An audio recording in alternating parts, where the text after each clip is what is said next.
नमस्कार विद्यार्थी मित्रांनो, आज आपण एक प्रश्न बघूयात। हा प्रश्न भरपूर वेळेस परीक्षेत विचारलेला आहे, पण आपण ह्याला आता शॉर्टकट न बघूया।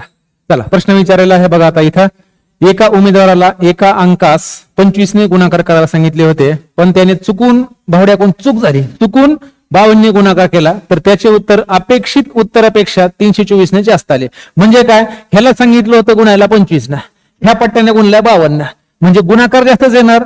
तो गुणाकार कितीने जास्त आला? 324 ना। हा, एक्स वगैरे म्हणून ह्याला करता येते, पण मी तुम्हाला शॉर्टकट सांगतो।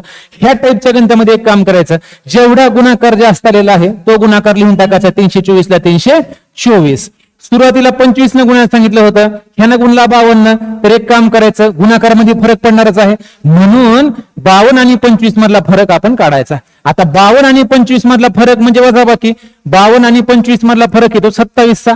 सरळ सरळ एक काम करा ना, मग ह्याला 27 ने भाग देऊन टाका, एका सेकंदात आपलं उतरून जाते। 27 एक 27, पाडा म्हणा, 27 एक 27, 27 एक 27, शिल्लक उरले 5, इथं 5 ठेवा, 27 दुनी 54, पर्याय क्रमांक 1 बरोबर आहे। बघा, इतकं सोपं गणित आहे। जय हिंद।